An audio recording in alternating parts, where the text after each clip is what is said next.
Good morning, FlossTube. My name is Christine, and my channel is Calico Whimsy, and today is March 3rd, 2023. Is it Friday? Yes, it's Friday morning, and this is day one of my March stitching vlog. Yes, we are still pressing on with the Dimensions Gold Collection Wreath of All Seasons. I finished my February vlog saying that I wanted to finish up from last month. I did most of this summer section here, so January I did as a refresher because I know it's been a month since you've seen my last video, and this might be the first video that you're watching of mine, but this was my New Year, New Start, so I started down here, and in January I completed it all the way. I did all of the spring section up to there, and in February I stitched all the way up to here with the exception of this big bunch of lilacs right here, and I need to finish off this dragonfly and put in the start of the word fall because that's all on one page right there. So it's March 3rd and I wanted to show you my starting spot, which was also my ending spot for February. I've done all the back stitching so far, so all I have left to do is this bunch right here of lilacs, and then I'll do the back stitching on it. The dragonfly, that's his body, and then the word fall. And then my plan is to put this away so you could see this is where the sunflower for the fall section starts. And I think I will put this away because I have other things I want to work on this month. I'm going to just probably work on this first, dedicate my time to working on this. And then you also might remember, I always forget to bring it with me, but you might remember my other New Year, New Start was an RTO kit called The Flavor of Sea Salt Sand. I can never remember the name of that kit. It's something like that, but it's an adorable seagull sitting on a windowsill looking at his reflection. Or maybe he's just looking in the window, but it looks like he's looking at his reflection. I will promise to show you that in my next clip because I did work on that last night and I forgot to take a picture of my starting point, but I did put some stitches in that because I will get a finish on that this month as well. So my two definite plans for March are to finish the summer section on this kit and to finish my RTO kit.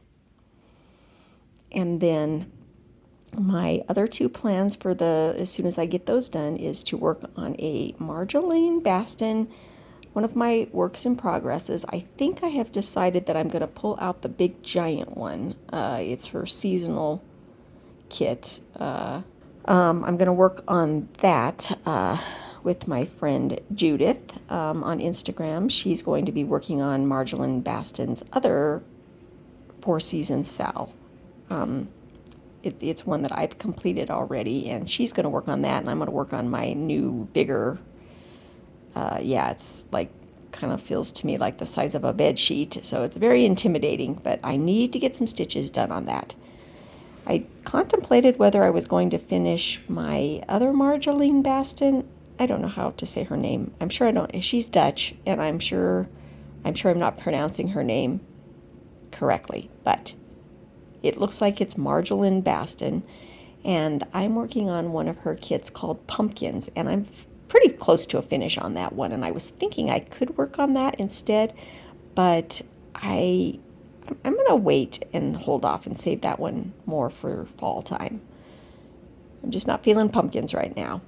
I'm feeling more the big giant seasonal sampler because I'm going to work on the spring or the summer section. I don't know, maybe I'll go dive right into the middle. I know I should have had it in front of me to show you what I'm talking about, so I won't talk about it too much right now, but I promise you will see that in sometime this month as well. And then on the first day of spring, the Mill Hill Stitch Along, hosted by Cat Talks and Miss T and Stitches, will be starting, where you can just work on any Mill Hill kit that speaks spring to you. So on the first day of spring, I will start that. That is my plans for the month, and I just wanted to get that on recording so that you can see me change things up like I always do. No, I think I'm going to stay pretty close to the plan. Okay, I think that's it to get this ball rolling for the month of March. And I will show you in my next clip what I get done with this, and I will also show my Seagull.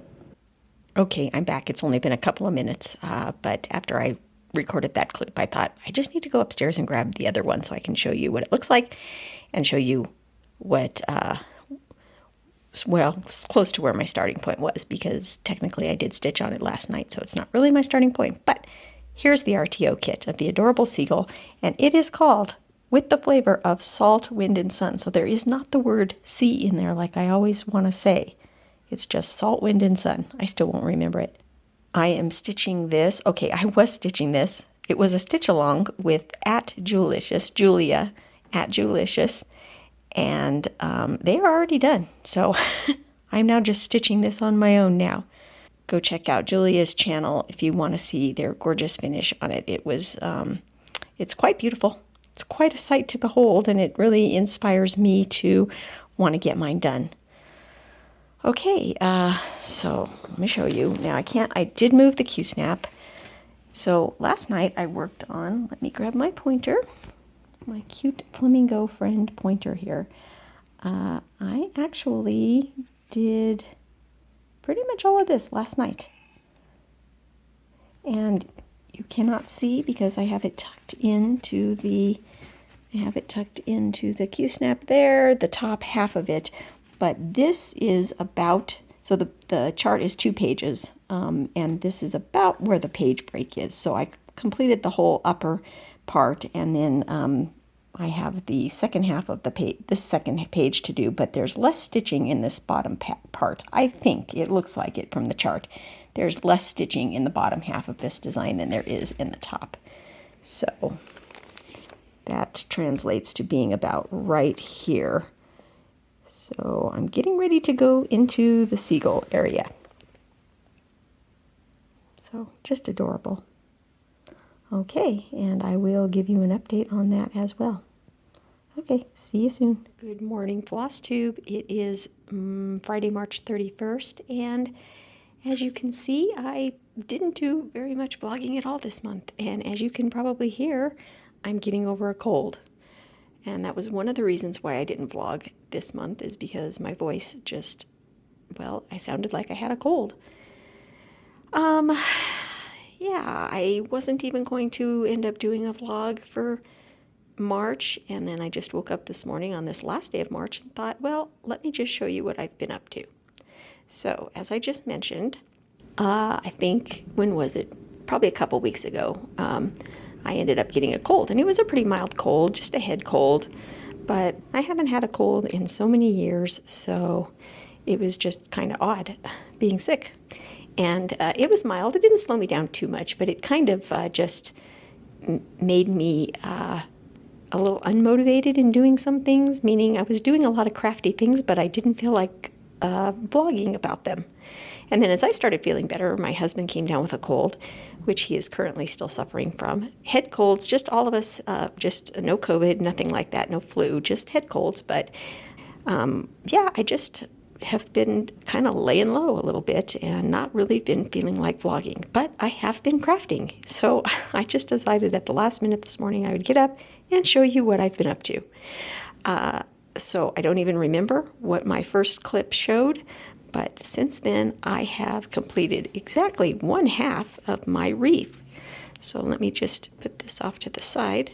Okay, and I will just kind of zoom in here and show you that I got all of it done to the halfway point.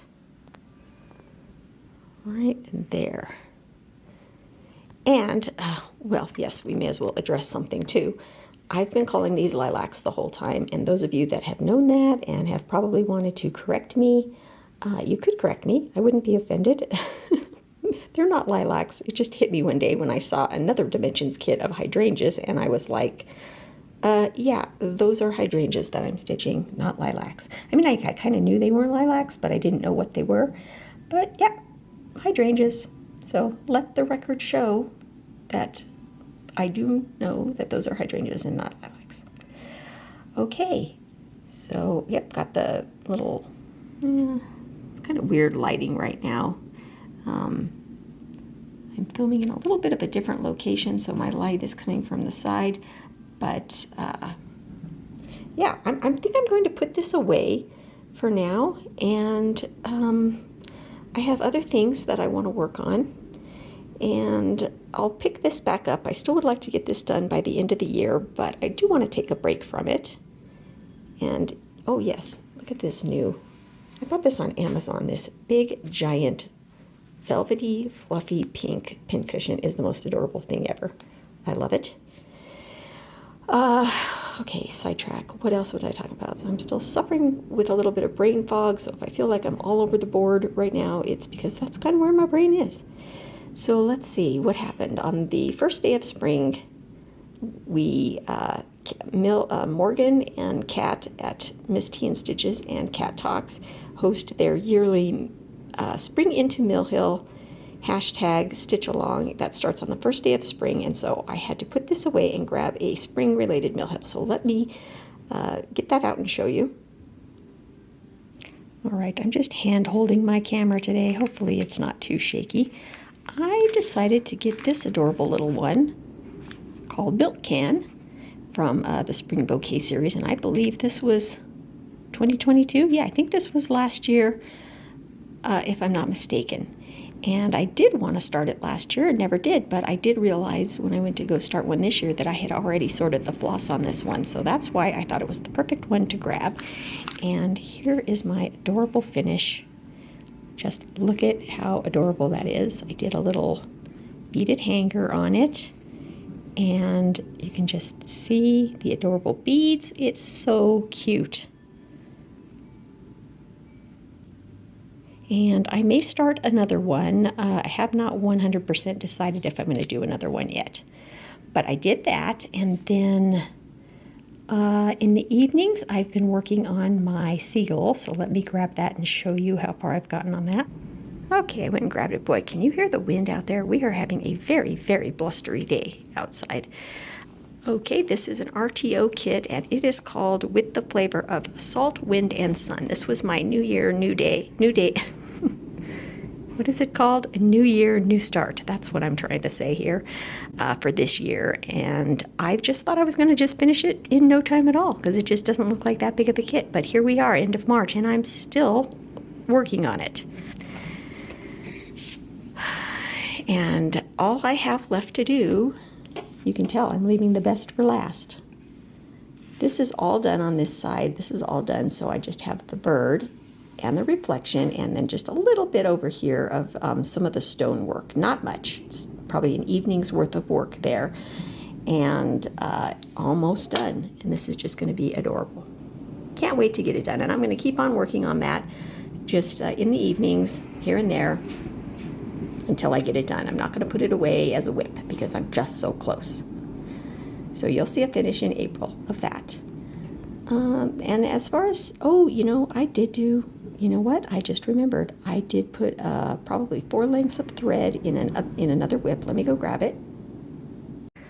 Remember this gorgeous project, Mare and Foal, that I started in February of last year, and I had gotten so much done on it, and then I put it away, and it's always sitting next to me, next to my stitching spot.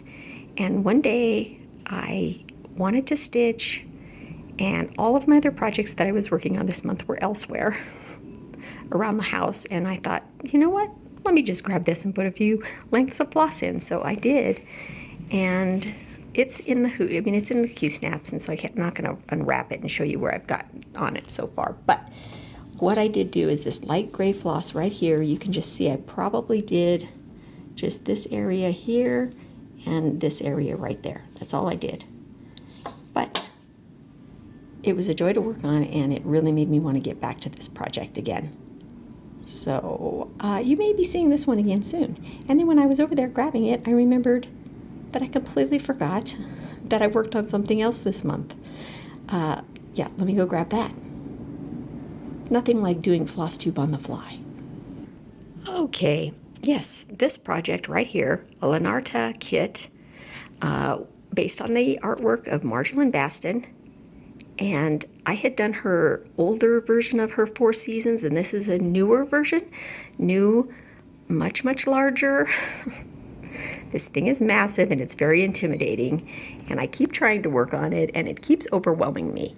But I have a friend and her name is Judith. Hi Judith. And she does not do FlossTube, but she is over on Instagram as a cross-stitching librarian, I think is her handle. I'll put it down below.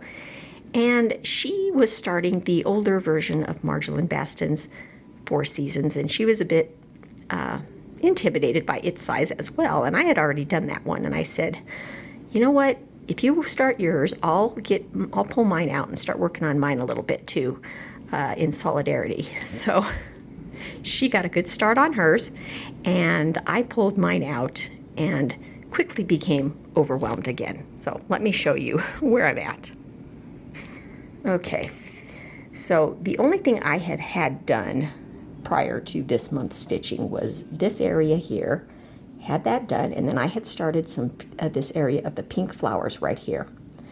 And when I went to go pick it back up to start stitching, I realized I had a miscount here. So right off the bat, we started with having to frog.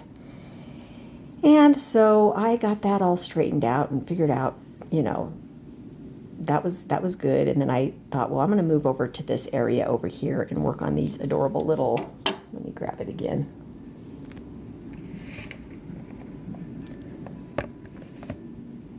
These adorable little bird faces right here. So I'm working on these flowers. Sorry for the shakiness there. These flowers and these birds. That's what I picked up one night.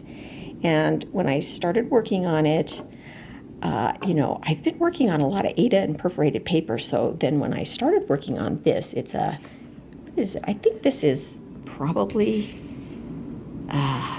it's an even weave, but I don't know what count it is. I don't think it's 28 count. I'm not going to take the time to look at it right now. It seems to be a smaller count. But, you know, I found that my stitches, I was real heavy-handed, and I was just pulling, and the tension was, you know, it took me a bit to get used to that again. So, I don't know. I'm not feeling this project. I don't know. It's so big and overwhelming for me. And it's just so much fabric to hold. I know it sounds like I'm whining, but I mean, look at all this fabric, all this fabric that kind of hangs off to the side here. I mean, I really need to manage it, maybe, you know, get it clipped up somehow. Anyway, I did one night of stitching on this, and I already told Judith, I don't know, I may abandon this project and maybe work on a different Marjolin Baston project in solidarity, because I have quite a few of them, and I love her. I love the Lenarta kits so much, and I love Marjolin Baston's artwork. If you know, I've stitched many of her things and own many of her charts, and so, yeah, I just don't know how I feel on this. So, oh yeah, that's the other thing that made overwhelmed, is I was thinking, well, at least this doesn't have back stitching in it. Well, you know what? I found out that the chart on the other side, when you turn it over, it has a separate chart just for the back stitching, and there's actually a ton of back stitching in this. So that just like deflated me even more. Oh, I don't know. I have to be in the right mood for this one, so you may or may not see more of this in April. Speaking of April, let's talk about my April plans. So April is my birthday month, and excuse me, my good stitching friends, Morgan and Kat, also have birthdays in April, and I think that we are going to each start something. We're not going to start the same project, but we're each going to just have a new birthday start. So I don't know what they've decided. You'll have to watch their channels. I'll link them both below to see what they're going to be stitching. But if you have a birthday in April, or if you just want to start something for my birthday, feel free. I think that we are going to keep it sort of beach related, by the sea, you know, birthday by the sea type thing, you know. So if you have something that fits that and you want to start it in April, yeah, it's just, I don't know if we're going to have an official stitch along or not. We haven't really discussed it, but, you know, even if there's not an official stitch along, if you just want to start something with us for April, yeah, you don't even have to have a birthday in April. Like I said, you can just start it for our birthdays. I have some things I'm thinking of, and I have mini lighthouse projects and mini projects that have sort of I've got Cafe by the Sea that I could do. I've got like Seaside Village. Yeah, lots of things to choose from. So I will decide that.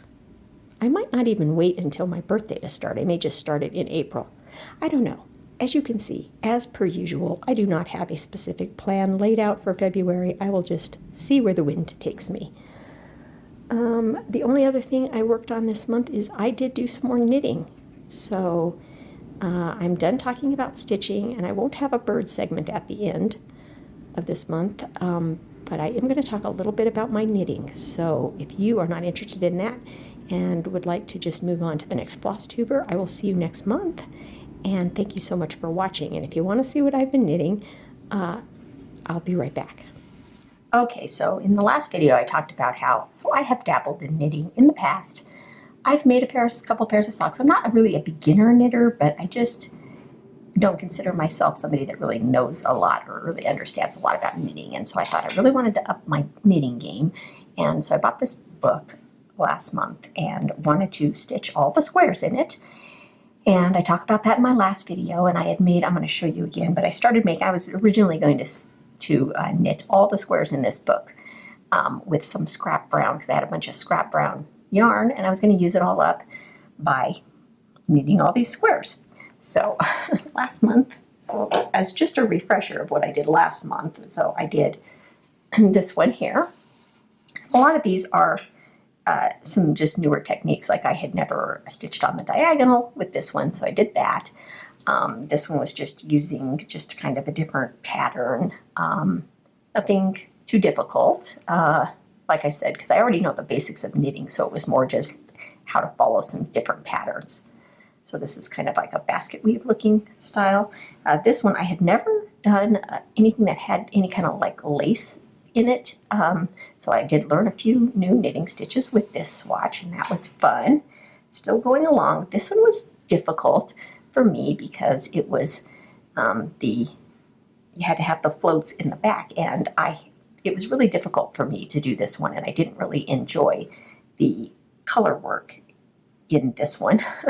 But I think that it was because I was knitting it flat, and I think it's just easier to do the color work in the round. So I didn't want to completely disregard that I was ever going to do this again based on this swatch. But I did not enjoy this swatch, so I'm starting to get a little burned out by the squares and brown at this point.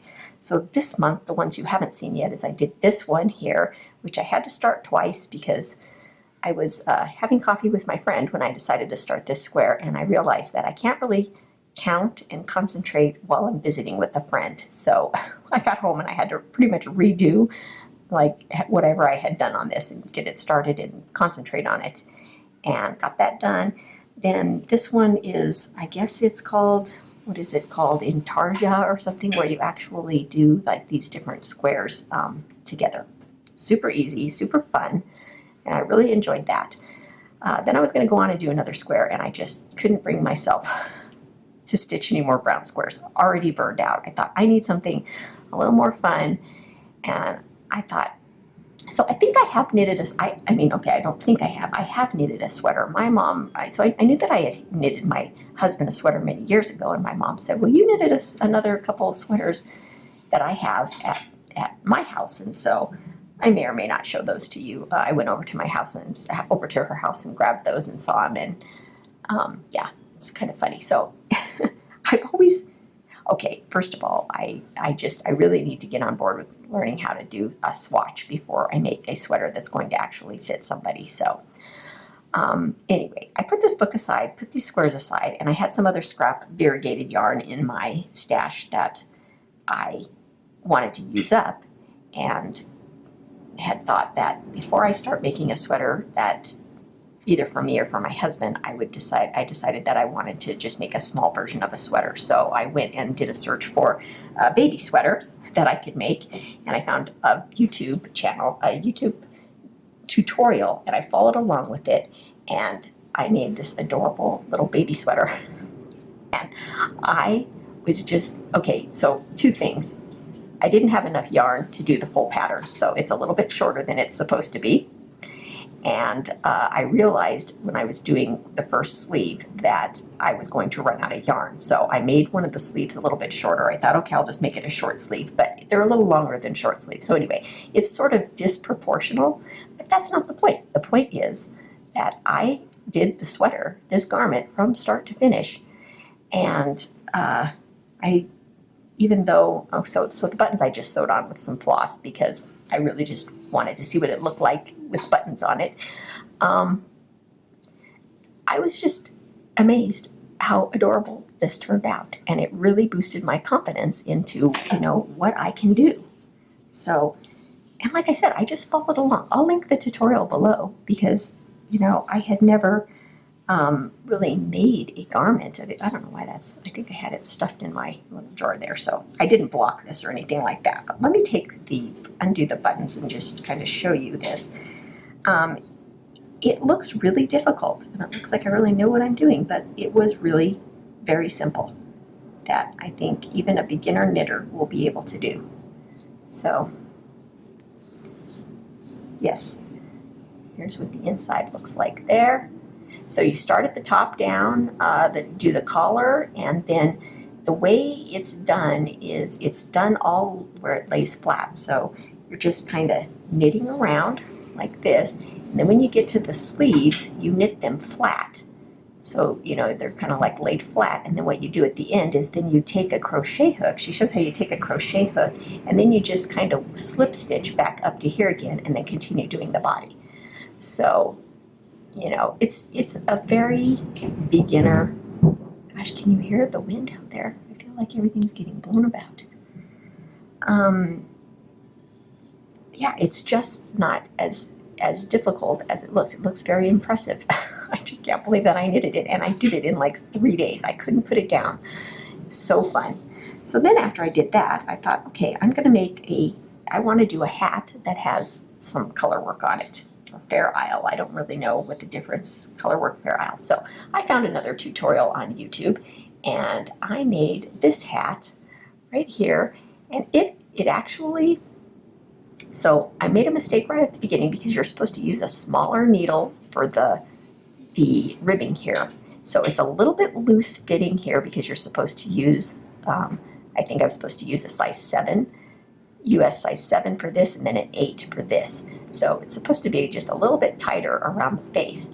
And I was doing really well all the way up, but I started making some mistakes because when I switched over to the double pointed needles at the end, my color work started getting all wonky.